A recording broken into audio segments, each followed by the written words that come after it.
Halo, selamat pagi, siang, sore, malam teman-teman channel Wiro Sasono. Kembali lagi di Mikir Kajian Seni. Wah, kali ini saya akan ngobrolin berkaitan dengan kajian seni. Tapi sebelumnya saya mohon maaf sekali bahwa upload saya tidak konsisten.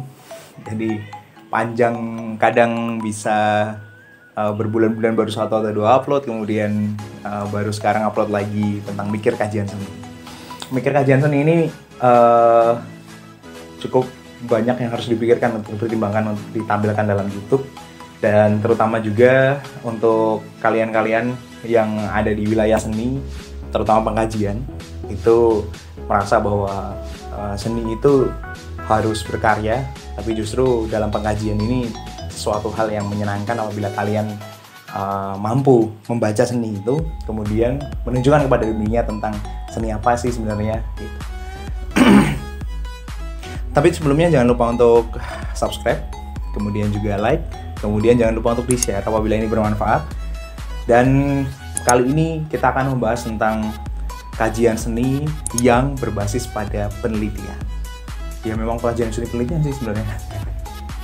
Jadi perlu saya ceritakan dulu awal dari konten ini. Awal dari konten ini setelah saya berbicara dengan seniman musik dari Pak Nurkholis. Kalian juga bisa lihat di channelnya beliau, ada Nurkholis Musik Channel. Dan yang kedua adalah saya ngobrol dengan Khairul Imam, salah satu seni rupawan muda yang kemarin datang ke rumah, kemudian ngobrol panjang berkaitan dengan kolaborasi apa yang bisa digunakan.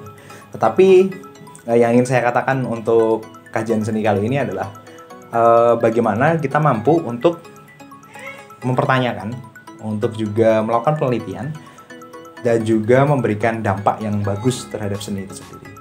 Kita tahu bahwa seni itu tidak hadir dari ruang kosong. Kita juga tahu bahwa seniman membutuhkan inspirasi-inspirasi dari yang di sekitarnya. Katakanlah Sujoyono yang dengan lukisan realisnya, kemudian mengkonstruksi karya-karya realis yang sesuai dengan kondisi sosial masyarakat kali itu. Berawal dari orang-orang kiri, orang-orang yang tertindas dan lain sebagainya. Kemudian juga ada Avandi dengan abstraknya. Dan apabila di luar ada Picasso yang merupakan pengungkapan dari disorder dari dia. Seniman-seniman itu selalu memberikan karya yang merupakan akumulasi atau kompilasi dari apa yang dia alami. Entah itu dalam dirinya, entah itu dalam diri orang lain, entah itu pengalaman sekitarnya, atau apapun itu. Seni berangkat dari penelitian secara tidak sadar ya, karena kita hidup dalam dunia akademis yang pada akhirnya menjadi tolak ukur tentang seni itu akan mencapai pada titik seperti apa. Dan disitulah peran pengkaji-pengkaji seni yang banyak disepelekan sebenarnya, karena seniman kan banyak otoriter ya. Jadi kalau kita ngomongin seni itu, apabila kalian sebagai seniman, bahkan ketika saya membuat sebuah karya seni itu macam ya kayak ini, karya seni saya. Tapi sebenarnya ada makna-makna yang ingin disampaikan. Nah, justru penyampai-penyampai makna ini adalah tugas dari pengkaji-pengkaji seni. Bentuknya bisa bermacam-macam. Bentuknya bisa berupa artikel, bisa berupa karya tulis, bisa juga berupa jurnal, buku, dan lain sebagainya. Fungsinya adalah untuk mengkristalisasi apa yang sedang ada dalam diri dunia saat ini. Nah, kadang kita terjebak pada saya belum menguasai banyak teori.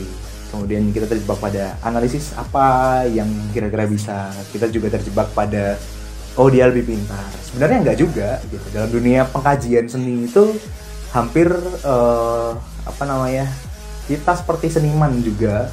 Dalam artian juga berimajinasi, kira-kira seperti ini layaknya Chris Deleuze, kemudian dia melihat karya-karya Francis Bacon, kemudian memunculkan the philosophy of art, gitu.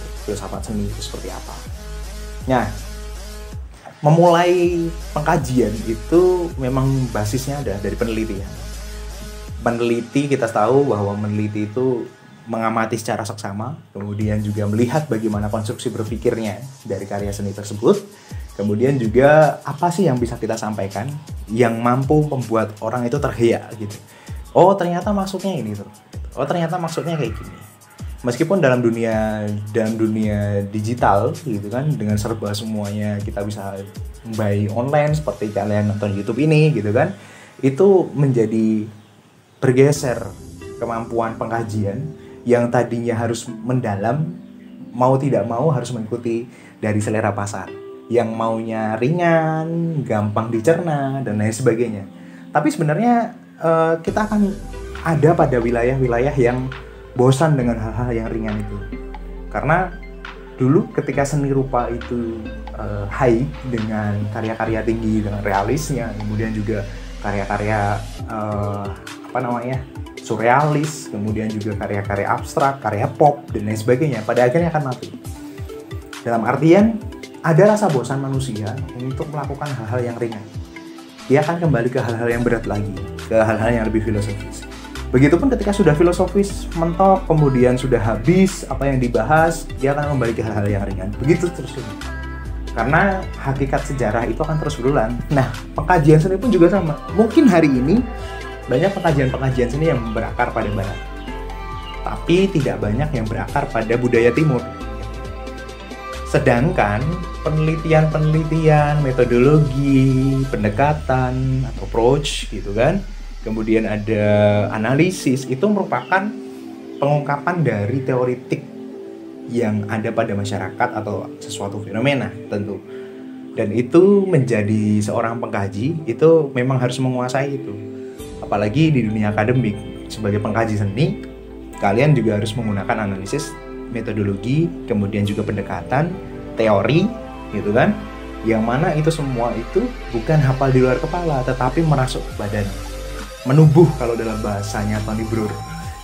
Jadi menjadi satu dengan hal itu. Sehingga ketika kita melihat karya-karya seni, misalkan karya seni tari, gitu kan, Bedono, karya tari misalkan di Mangkunegaran, itu bisa tahu, oh dia menyampaikan pesan seperti ini, oh dia menyampaikan pesan seperti ini. Tapi wilayah-wilayah lain dari penyampaian deskriptif itu ada penyampaian yang ada di belakangnya.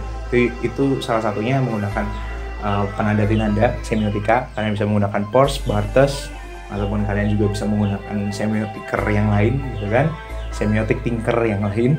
Kemudian juga ada dari fenomenologi, juga ada di ilmu sosial banyak, diadopsi dari teman-teman sosiologi juga banyak.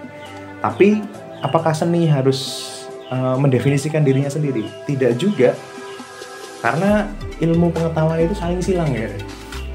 Jadi bisa saja seni bisa dibaca dari sisi linguistik, dari sisi hermeneutik, dari sisi filsafat, dari sisi di luar dari seni.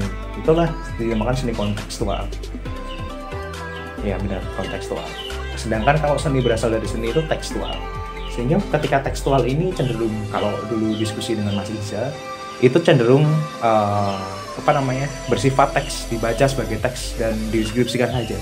Sehingga karya-karya seni yang seni dilihat dari seni itu hanya sekedar seni. Ya gitu doang gitu. Nah, itu akan kembali lagi pada wilayah sebenarnya tujuan kita belajar untuk mengkaji itu apa? Kalau tujuan belajar untuk mengkaji itu adalah memperkaya pengetahuan, membuat konstruksi yang lebih bagus lagi ke depan, maka kebutuhan-kebutuhan antar analisis ini menjadi penting untuk kajian seni. Dan pada akhirnya karya-karya yang dibuat itu bisa membuka mata tentang karya seni seperti apa yang akan muncul di hadapan ke depannya, itu akan seperti apa. Nah, seni juga tidak melulu akan adiluhung. Adiluhung itu karena sudah dianggap oleh orang banyak mendapatkan tempat, juga mendapatkan persetujuan bahwa oh iya lah, wayang adalah seni adiluhung gitu. Tapi seni itu akan berevolusi sesuai dengan konteks zaman. Pada waktu dulu kita harus melihat wayang di pertunjukan di stage besar gitu. Sekarang kita bisa melihat wayang di YouTube. Meskipun jiwanya kan berbeda. Cara menikmatinya pun juga berbeda sesuai dengan konteks zaman dan wilayah dan juga waktu yang hidup. Misalkan ketika kita melihat wayang pada pertunjukan di Jawa Tengah tentang misalkan Ki Mantep gitu kan. Ki Mantep ketika melihat langsung itu akan berbeda rasanya dengan Ki Mantep ketika kita melihat melalui YouTube. Nah, reproduksi seni yang banyak itu banyak dibahas oleh Walter Benjamin tentang reproduksi karya seni. Bahwa karya seni itu tidak hanya sekedar bentuknya saja, tapi juga mampu diduplikasi. Kemudian apa yang harus kita lakukan dengan karya seni yang begitu banyak di sosial media, di internet, dan kemudian mampu memberikan bentuk-bentuknya? Yang perlu kita lakukan adalah meletakkan itu sebagai alat. Kata Prof. Budi Hardiman, Frankie Budi Hardiman. Jadi meletakkan semua itu sebagai alat. Seni biarlah menjadi seni, kita biarlah menjadi kita. Yang perlu kita ambil adalah bagaimana kita membaca seni itu sebagai sebuah seni.